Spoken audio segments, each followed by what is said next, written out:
Waalaikumsalam. Bagaimana kabarnya siang ini? Oh ya, maaf ini saya menyita waktunya Bu Arin ya untuk memenuhi tugas saya ini melakukan wawancara berkaitan dengan pengambilan keputusan menggunakan nilai-nilai kebajikan sebagai seorang pemimpin. Ya, Bu Arin kan selama ini di sini sebagai seorang pemimpin sudah lebih dari hampir 10 tahun nih Bu ya. Itu pasti banyak menjumpai permasalahan-permasalahan, kasus-kasus baik yang berat maupun ringan, dan seringkali permasalahan tidak hanya karena hitam dan putih, tapi banyak juga yang permasalahan itu seolah-olah benar dan benar. Ini merupakan dilema etika gitu. Bagaimana selama ini Ibu mengidentifikasi kasus-kasus yang merupakan dilema etika atau bujukan moral? Baik. Untuk mengidentifikasi kasus-kasus seperti itu atau dilema etika atau bujukan moral itu ya, mungkin saya kembali lagi atau melihat kembali kepada apa yang memang sudah tertera di pedoman-pedoman hukum kita, ya, baik kalau misalkan kita ada Quran dan hadis untuk mungkin pengambilan keputusannya itu, atau kalau misalkan memang itu menyangkut tata tertib baik anak maupun karyawan di sini, ya kita kembali lagi menilik ke buku-buku atau ke tata tertib pedoman yang sudah kita buat itu seperti apa, ataukah apakah ada kaitannya atau ini ada tidak di situ, atau sudah tertera di situ atau belum. Kalau memang belum, ya nanti kita godok atau kita pikirkan, atau kalau bahasa anunya kita ijmakan dulu kasus-kasus seperti itu bagaimana. Ya, jadi kita ini ya Bu, tetap saja tetap analisis. Kita analisis tidak serta-merta kemudian melihat peraturannya, tapi ada pedomannya. Kalau pertanyaan kedua Bu, bagaimana Ibu menjalankan keputusan pengambilan di sekolah, terutama untuk kasus-kasus di mana ada dua kepentingan yang sama-sama benar atau sama-sama mengandung nilai kebajikan?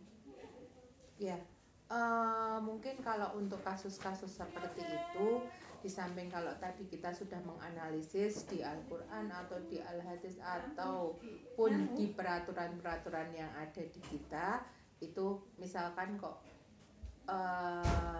ketemunya benar dan benar, tapi kan pasti ada salah satu yang prioritas kebenarannya itu seperti apa, atau tingkat kebenarannya itu seperti apa, dan itu tidak memungkiri atau tidak mungkin juga terlepas dari nilai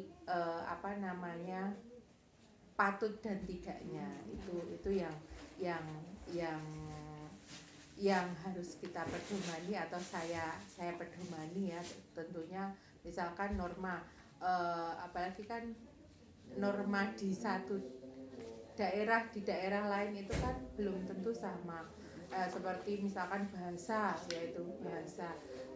itu kan mungkin di sini halus, tapi di lain daerah, di tempat daerah itu kan itu menjadi bahasa yang tidak sepantasnya atau tidak sepatutnya. Nah itu kita juga lihat juga bagaimana urgensinya kebaikan itu di daerah kita atau di sekeliling kita, di lingkungan kita. Ya, seperti itu. Kalau sudah misalnya kita sudah menjumpai suatu kasus ini, sudah tahu bahwa kasus ini ini dilema etika antara benar dan benar gitu ya. Kemudian biasanya langkah-langkah atau prosedur seperti apa yang biasa Ibu lakukan? Ya kembali ke tadi Mbak. Jadi ketika kebenaran A dengan kebenaran B itu harus kita prioritaskan atau harus kita judge mana yang harus kita lakukan, ya kembali ke norma tadi, kembali ke tadi yang harus didahulukan yang mana, yang harus itu bisa kalau sekarang kan bahasanya kearifan lokalnya. Jadi apa yang bisa kita kita apa namanya kaitkan atau kita senadakan dengan sekeliling kita dengan kebaikan atau kemadaratan di sekeliling kita, itu yang mungkin saya benarnya yang A atau benarnya yang B, itu seperti itu mungkin kalau menjumpai seperti hal seperti itu. Apa mungkin kalau melewati, kalau misalnya ini kasusnya sudah demikian parah gitu, ada seperti mungkin dikasih surat peringatan dan sebagainya? Ya, itu tentu kalau misalkan memang menurut kita yang benar pun bisa menjadi salah, itu kan ada ya seperti itu. Mungkin menurut dia benar, saya melakukan ini karena benar, kalau tidak enak itu kan nanti kita di apa namanya, kita ya tadi kembali ke analisis ini benar atau tidak sesuai dengan pedoman-pedoman yang sudah ada ataupun yang sudah dibuat itu seperti apa, ya kita kembali ke situ. Jadi untuk tindak lanjutnya selanjutnya itu mau di SP atau di apa, nah nanti kita lihat apa namanya, ya tidak memungkiri, tidak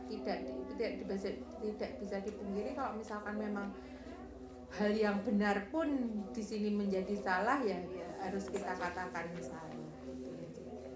Jadi ini ya, mencoba objektif ya seobjektif mungkin kita memandang suatu kasus kalau memang itu sudah mentok ternyata dari dua sisi tidak sesama-sama benar atau dari dua sisi sama-sama salah. Jadi itu mungkin termasuk ini ya yang Ibu anggap efektif dalam pengambilan keputusan waktu pengambilan keputusan dalam kasus dilema etika. Ya, seperti itu ya. Ya, seperti itu. Jadi apapun itu tentunya harus kita analisis dulu seperti apa, sudah sesuai kesesuaian dengan pedoman-pedoman yang ada itu bagaimana. Setelah itu ya baru kita putuskan, karena memang bagaimanapun juga walaupun kebenaran itu mutlak katanya ya itu, tapi nggak semuanya juga kebenaran mutlak, karena bisa dipandang benar di pandangan A tapi salah di pandangan B, itu kan juga bisa. Pertanyaan selanjutnya, Bu, hal-hal apa yang selama ini merupakan tantangan dalam pengambilan keputusan ketika dihadapkan kasus dilema etika? Tantangannya apa gitu? Yaitu mungkin penyamaan persepsi bahwa mungkin buat saya setelah dikaji memang itu salah atau memang itu benar, tapi untuk orang lain itu enggak benar, ternyata berseberangan dengan kita, ya itu dilema itu ya kita apa namanya, kita jabarkan saja. Ini kita setelah kaji dengan melihat atau menimbang kembali ke pedomannya tadi, atau dengan keefektifan misalkan sesuatu hukuman mungkin bagi dia itu benar mendidik anak, tapi mungkin caranya yang salah. Nah, untuk mempersepsikan caranya dia salah itu kan juga tidak gampang. Ya, jadi ya berusaha menyamakan persepsi itu. Jadi ya berarti itu kan bagaimana komunikasi kita saja dengan lawan atau dengan orang yang berseberangan. Bahkan ke kalangan guru aja prosesnya mungkin tidak segampang. Betul. Yang nomor 6 gitu. Pertanyaan selanjutnya, Bu, apakah Ibu mempunyai sebuah tata kelola atau jadwal tertentu dalam sebuah penyelesaian kasus dilema etika? Apakah misalnya ada kasus langsung diselesaikan atau menunggu waktu atau seperti apa? Kemungkinan ya karena saya juga melihat bagaimana urgensinya kasus itu aja. Kalau misalkan memang kasus itu bisa saya selesaikan dan memang itu harus diselesaikan ya saya selesaikan. Tapi kalau misalkan membutuhkan peninjauan ulang atau pengkajian ulang, kembali ke pedoman-pedoman yang ada, nah itu kan misalkan butuh waktu, mungkin ya kita fleksibel lah, caranya fleksibel. Kalau memang bisa diselesaikan sewaktu itu juga secepatnya ya kita selesaikan. Tapi untuk ada jadwal harus seminggu sekali atau sebulan sekali itu saya tidak ada. Tapi untuk tata kelola penyelesaian kasusnya pasti ada. Pasti kita kaji dulu, analisa dulu, baru pelaksanaan pengajian itu baru nanti tindak lanjutnya seperti apa setelah kita memang sudah memutuskan bahwa itu salah atau itu benar. Seperti itu. Jadi seringkali kalau saya melihat gitu, seorang pemimpin ya mungkin seperti Bu Arin seringkali alami gitu, selalu siap mengambil keputusan yang tidak populer gitu. Dalam arti mungkin menurut menurut Bu Arin ini sudah paling tepat, menurut orang lain bisa nggak diterima. Itu mungkin untuk masalah komunikasi saja kan ya. Jadi kembali tadi menyamakan persepsi itu susah, tapi mungkin untuk dengan komunikasi yang tepat mungkin ya masalah waktu saja mungkin ya itu bisa diterima atau tidaknya itu melalui komunikasi dengan menyamakan persepsi itu. Pertanyaan terakhir Bu dari saya, dari semua hal yang telah kita bahas bersama, Ibu sharing, saya sharing dan Ibu sharing bersama, pembelajaran apa yang bisa Ibu petik dari pengalaman Ibu mengambil keputusan dilema etika dari banyak kasus yang sudah pernah terjadi yang Ibu selesaikan? Iya, baik. Untuk pengambilan keputusan itu, apalagi dalam perkara yang tidak bisa diterima sama-sama, artinya ada persepsi sebagian benar atau sebagian salah misalkan, itu kan tidak serta-merta harus tidak gegabah ya, tidak gegabah, dan mungkin pengambilan keputusan itu ya memang harus benar-benar difikirkan matang-matang, walaupun secara praktek di lapangannya saya sering harus sat-sat untuk mengambil keputusan, kalau bahasanya sekarang kan sat-sat gitu. Jadi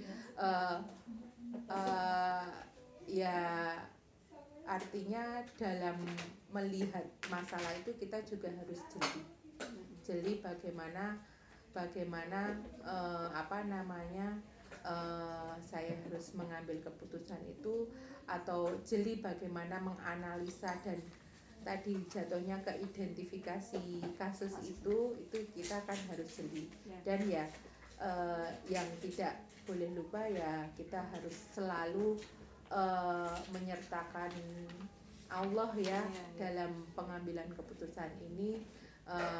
Kalau misalkan memang itu keputusan yang bisa ditarik ulur atau misalkan yang bisa katakan dinego gitu ya, nanti kita bisa istikharah kalau misalkan kita ya. Tapi kalau misalkan memang itu ya sat harus sewaktu itu juga lihat kasus, dan waktu itu juga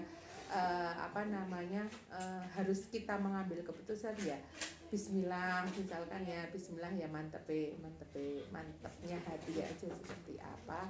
Tapi ya tidak terlepas dari memang pemikiran atau pikiran-pikiran yang memang sudah dianalisis tadi, kembali kepada pedoman-pedoman yang memang sudah. Kalau mungkin ini tambahan Bu, pertanyaan, ada panutan gitu atau idola Bu Arin dalam bisa dicontoh atau bisa menjadi ini seseorang yang saya anut ketika mengambil keputusan ini selalu seperti ini gitu, mungkin ada? Ya, mungkin kalau pas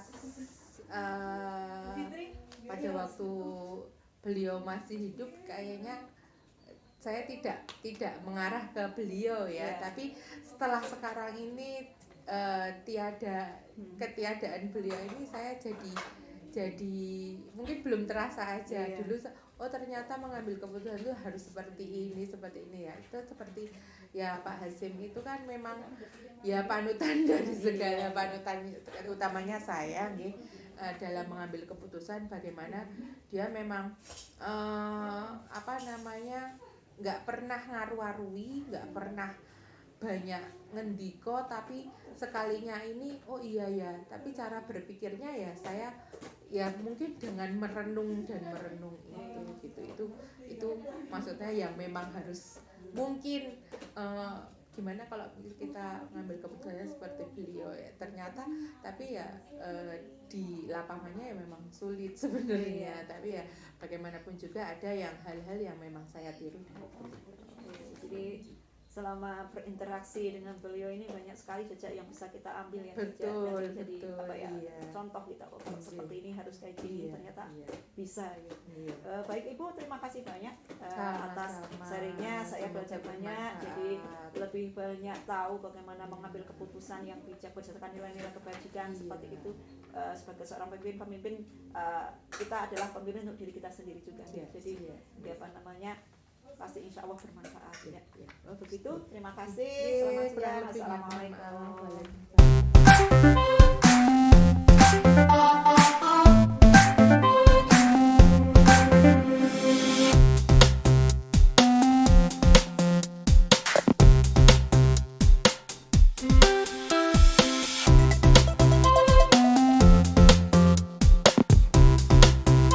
Assalamualaikum Bu Fitri. Waalaikumsalam. Iya, selamat pagi. Gimana kabarnya Bu? Alhamdulillah sehat. Ya, sehat? Alhamdulillah sehat, baik ya. Ini saya mengganggu waktunya sebentar ya.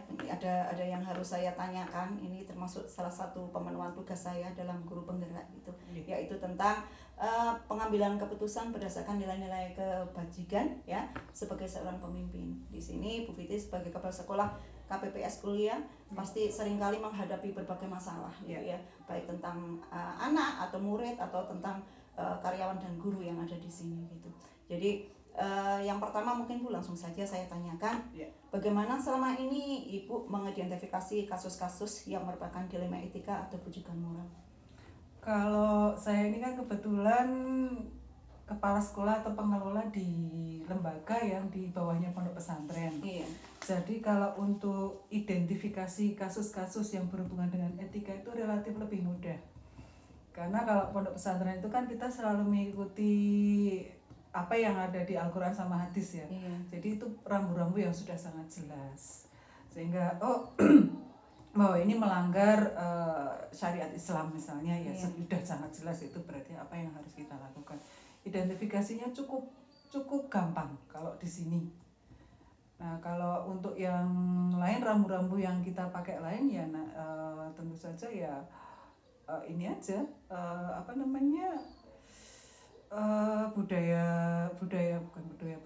budaya yang ada di lingkungan kerja itu bagaimana, kemudian juga moral, terus norma-norma masyarakat dan lain sebagainya, itu biasanya yang saya pakai sebagai identifikasi apakah ini sebuah kasus atau tidak, kira-kira seperti itu.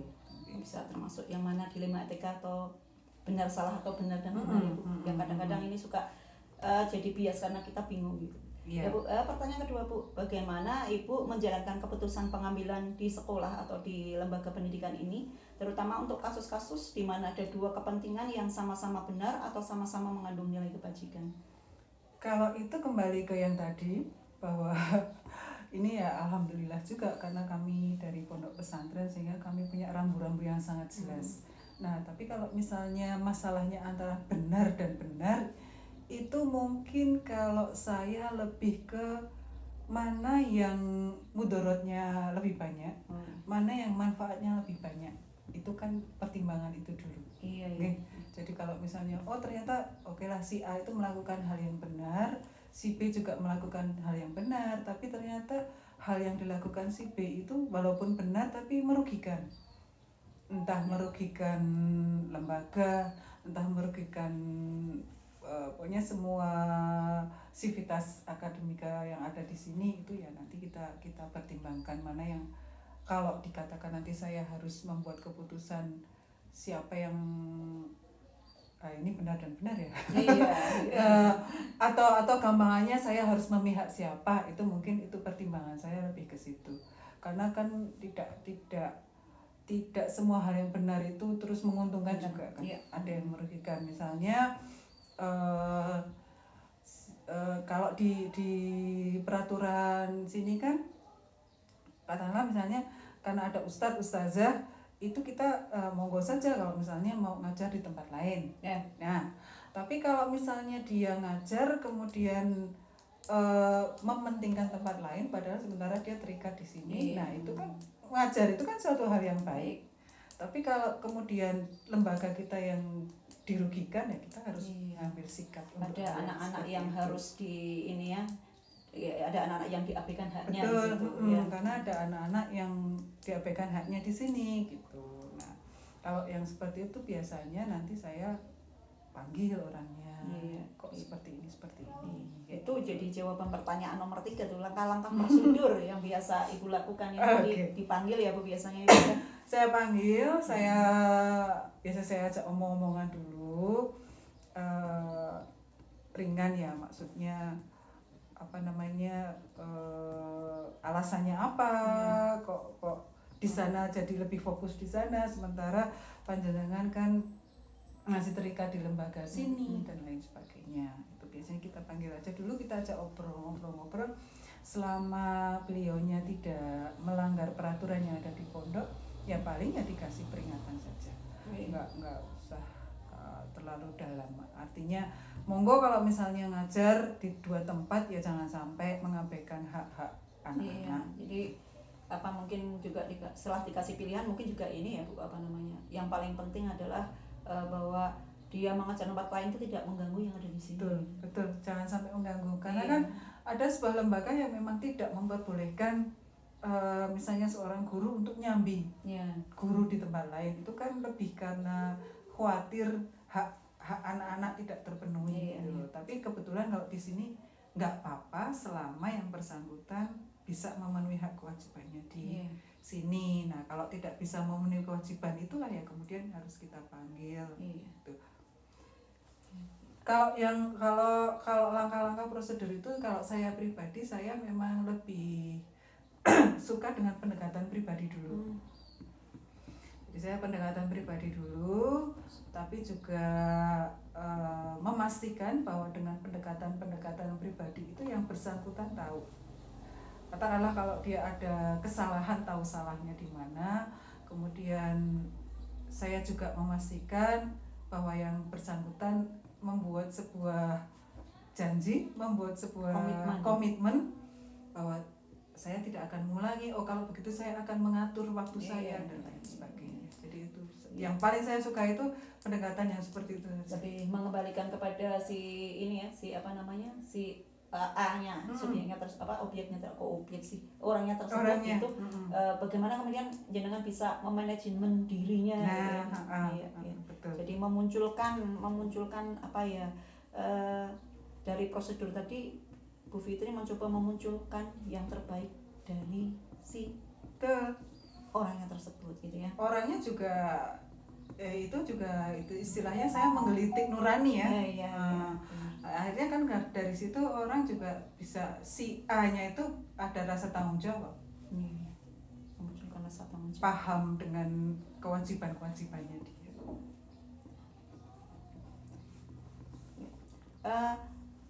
Hal-hal apa yang selama ini Bu Fitri anggap efektif dalam pengambilan keputusan pada kasus-kasus dilema etika? Kembali ke yang tadi itu, saya sangat suka untuk ngobrol dulu. Tapi memang saya lebih suka ya ada mungkin nanti ini apa sih efektif ya, maksudnya yang ketika akan mengambil keputusan. Saya biasanya bertanya juga pada kolega-koleganya, sebenarnya apa yang terjadi. Terus dengan misalnya si A ini saya lebih senang ngobrol dulu. Jadi pendekatan saya mungkin lebih ke personal, saya ajak ngobrol, tapi saya sudah punya background. Misalnya saya ngobrol dulu kan sama kolega-koleganya. Berarti sudah mengumpulkan fakta Mengumpulkan fakta dulu, ngobrol dulu.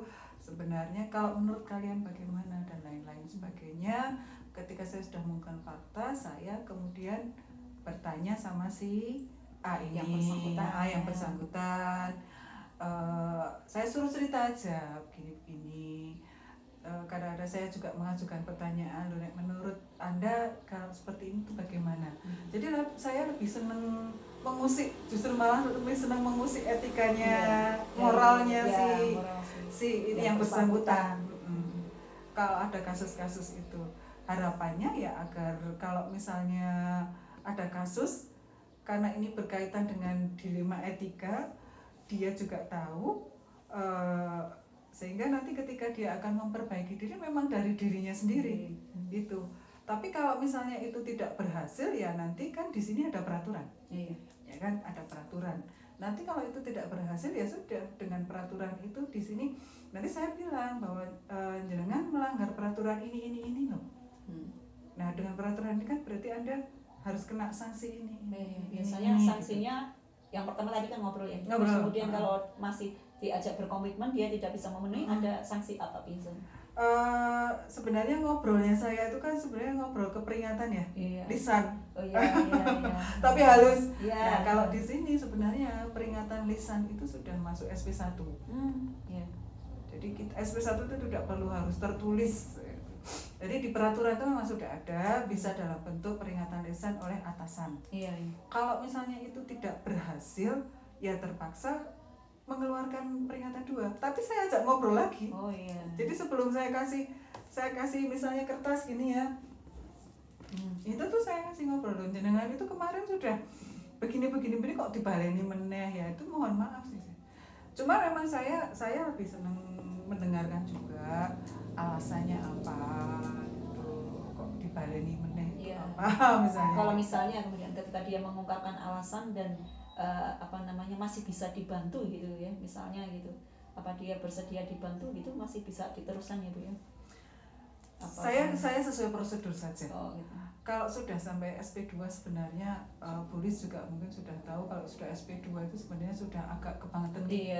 Harusnya dari lisan itu, apalagi kita di dunia pendidikan yang menjunjung tinggi moralitas dan lain sebagainya, berarti saya memang salah. Dan itu kalau buat saya pribadi, ya harusnya sudah sangat pukul, itu sebuah pukulan gitu loh.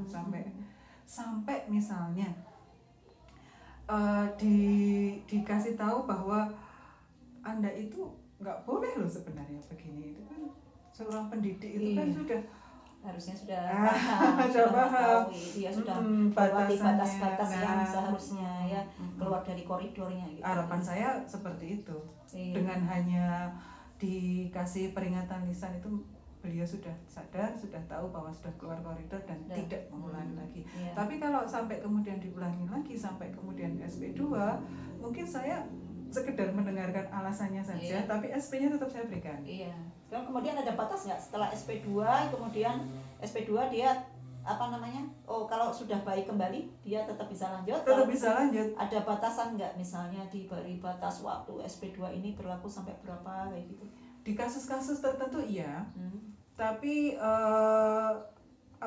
batasan itu kan sebenarnya hanya untuk memberikan jalan ya, memberikan jalan bagi saya atau bagi para kepala unit yang lain untuk mengevaluasi apakah yang bersangkutan itu perlu diperpanjang atau tidak. Itu buat kepala unit. Nah, kalau buat yang bersangkutan itu kan juga untuk memberikan semacam deadline, bahwa kalau aku tidak memperbaiki diri, berarti aku selesai nih di sini. Gitu. Itu sebenarnya jalan saja. Karena kalau tidak dikasih batas waktu, ya nanti akan susah juga kita untuk mengevaluasi. Jadi semacam juga bisa dikatakan kontrak juga. Misalnya ini hanya misalnya. Saya bilang, Bulis, ini saya kasih waktu 3 bulan buat kami untuk evaluasi. Nah, itu kan kesempatan bagi Bulis untuk menunjukkan saya sudah memperbaiki diri. Nah, kalau 3 bulan itu ternyata sama saja malah bakal lebih buruk. Kalau sama saja ya sudah. Iya. Tapi kalau ternyata dia baik malah jadi melebihi harapan, ya lanjut. Tapi SP2 itu tidak hilang. Tidak hilang. Tidak retak. Malah justru jadi ini dia bahwa dia keberadaan di sini itu sebenarnya karena ya udah ada SP2 itu, kalau sampai melanggar bisa jadi langsung SP3 gitu ya. Jadi sudah masuk ke catatan Kondite gitu ya. Lanjut ke pertanyaan berikutnya, Bu. Apakah Ibu memiliki sebuah tata kelola atau jadwal tertentu dalam menyelesaikan suatu kasus dilema etika? Langsung diselesaikan di tempat atau memiliki sebuah jadwal untuk menyelesaikan? Bentuk atau prosedur seperti apa yang dijalankan? Kalau saya itu ketika ada kasus-kasus yang berhubungan dengan etika atau moralitas, khususnya misalnya ada pelanggaran ya, saya pasti mengendapkan dulu. Jadi nggak ada jadwal khusus sih, tapi biasanya saya endapkan dulu supaya nanti keputusan saya tidak berdasarkan emosi belaka.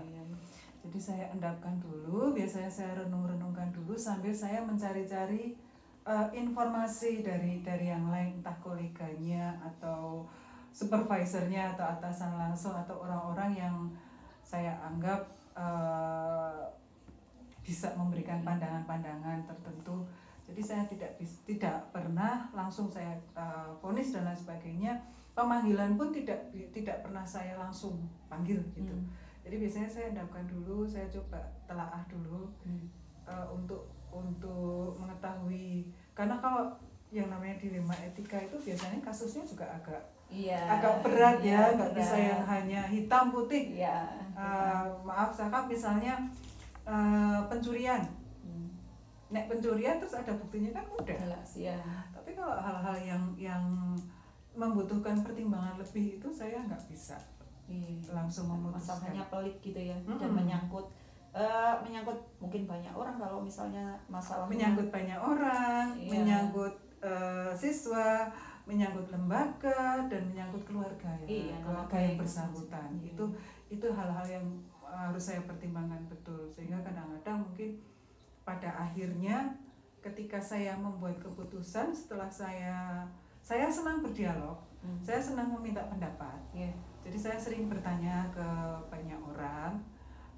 Nanti ketika saya mengambil keputusan, mudah-mudahan itu sudah hal yang terbaik yang bisa saya lakukan. Gitu. Baik sekali Bu, saya ini senang sekali bisa sharing tambah ilmu gitu sih. Mungkin ada seseorang atau faktor apa yang sama ini mempermudah atau membantu Bu Fitri dalam pengambilan keputusan dalam kasus-kasus dilema etika? Kalau yang pertama ya itu tadi, kembali yang awal tadi, saya ya beruntungnya karena kita ada di pondok nih. Itu udah sangat rambu-rambu yang sudah sangat jelas. Jadi ketika akan mengambil keputusan atau ketika akan bilang bahwa si A salah loh ternyata gitu kan, itu udah jelas sekali, tulis kan bisa lihat tuh, kita punya Al-Quran hadis. Terus selain itu kita juga punya peraturan pondok. Nah itu biasanya itu yang jadi pegangan. Faktor-faktor ini. Kalau ini mungkin tokoh panutan gitu misalnya. Iya ada, tapi kan sudah tidak bisa berdialog. Jadi almarhum bapak. Cuman ya alhamdulillah karena kita dulu sering berinteraksi, jadi saya sering kali berandai-andai ya, atau dialog imajiner boleh deh. Boleh. Pak, kalau ada kasus seperti ini Bapak gimana ya gitu kan. Itu saya sering seperti itu. Kalau toh misalnya mentok, kalau yang sehubungan dengan di luar Al-Quran hadis, di luar pondok misalnya, itu saya juga ada beberapa yang bisa saya konsultasi. Misalnya kalau apalagi sudah menyangkut peraturan-peraturan dan hukum, biasanya saya juga nanya, konsultasi ada ke orang-orang yang kompeten di bidang-bidang itu. Kadang-kadang juga ketika saya mau membuat keputusan, misalnya ada orang melakukan pelanggaran, terus ini mau disanksi berapa lama ya segala macam, itu kan mungkin kalau dari sisi hitam putihnya ya kan, kalau dari sisi hitam putih ya sudah, ini kelihatan banget hitamnya gitu loh. Cuman kan ada hal-hal yang harus saya pertimbangkan. kan. Nah itu biasanya nanti saya konsultasi ke orang yang sangat paham undang-undang, Ya, berarti konsultasi yang paham tentang lebih ke hukum. ketenagakerjaan, Ya, hukum ya, gitu ya. kan. Ini kalau di luar sana misalnya di perusahaan itu biasanya sanksinya berapa lama sih, misalnya kayak gitu. Kalau orang yang kompeten misalnya di bidang misalnya seorang psikolog kayak gitu juga pernah Bu? Ada? Psikolog sampai sekarang Belum, ya. Masih karena alhamdulillah belum Ya. belum sampai yang Masih- terlalu masih- berat ya, sekali. masih bisa Ya, ini ya. masih bisa. Iya, iya. Bu, pertanyaan terakhir mungkin Bu, nggih.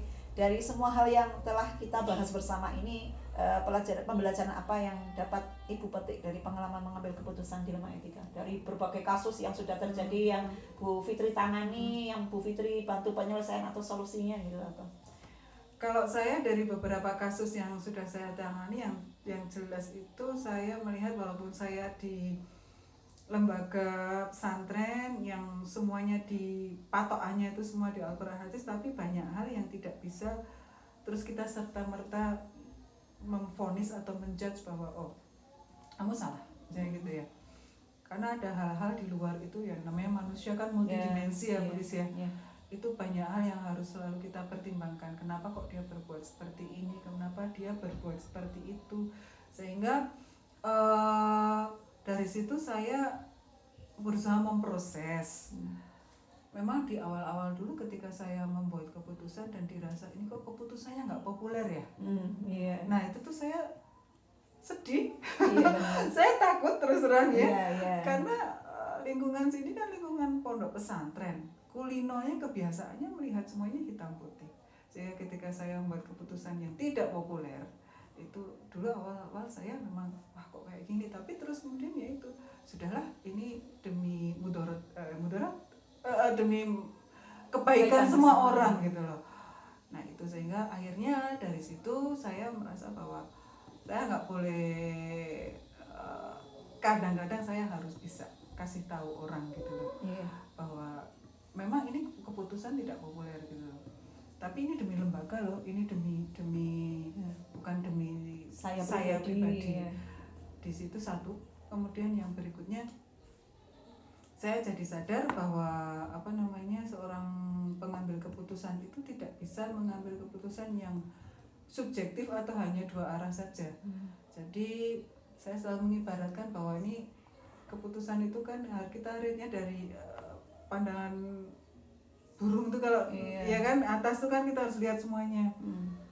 Gitu. Jadi itu beberapa hal yang saya jadikan pelajaran ketika mengambil keputusan yang berhubungan dengan etika. Karena ya kalau dibilang dilema etika ya memang itu sebuah dilema besar. Beda sekali kalau misalnya mungkin ya, karena saya dulu pernah ada di lembaga yang bukan pondok pesantren. Itu ketika kita mau mengambil keputusan itu lebih enak terus terang.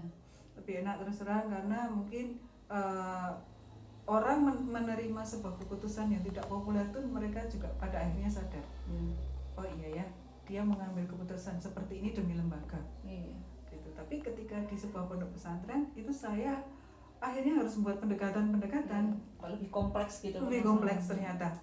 Walaupun di satu sisi diuntungkan, karena ketika melihat sesuatu sudah ada patokan jelas, tapi di sisi lain ketika membuat keputusan ternyata agak susahnya mungkin ke kepala unit yang lain.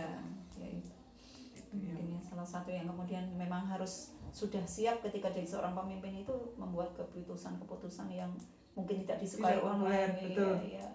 Ini demi kemaslahatan bersama itu yang paling. Sama kalau mau menambahkan mungkin juga ada hal yang saya sadari di selama saya ini ya, karena sebelum di sini kan juga saya pernah memimpin sebuah departemen. Itu dilema etika itu memang hal yang paling susah. Buat seorang pemimpin itu hal yang paling susah. Menyangkut mungkin ada orang harga dirinya terlukai, belum keluarganya, belum lembaganya, apalagi di lembaga pendidikan. Wah itu luar biasa. Jadi etika-etika yang mungkin kalau di lembaga atau di perusahaan-perusahaan komersil atau apalah itu mungkin tidak terlalu dipertimbangkan, yang di lembaga pendidikan sebuah itu dilema-dilema, dan seringkali akhirnya keputusannya itu keputusan yang tidak populer. Iya ya, apa namanya, kalau saya melihatnya sendiri ya Bu Fitri ini sudah bagus sekali, bisa apa namanya, ketika kemudian mengambil keputusan gitu, sudah siap juga secara mental. Saya jadi banyak belajar ini hari ini. Terima kasih sekali Bu Fitri. Sama-sama, Ya, dari pertanyaan sudah dijawab semua dengan iya, jadi apa pelajaran yang bisa saya ambil juga banyak. Saya bisa sharing ini hari yang membahagiakan buat saya ya. Terima kasih Bu Fitri sudah meluangkan waktunya, sudah sharing berbagai hal tentang pengambilan keputusan. Kita akan bertemu lagi, mungkin nanti saya akan konsultasi kalau ada permasalahan ya. Baik, terima kasih Bu Lis. Ya. Semoga sukses, lancar Ya, semuanya. assalamualaikum Bu. Waalaikumsalam.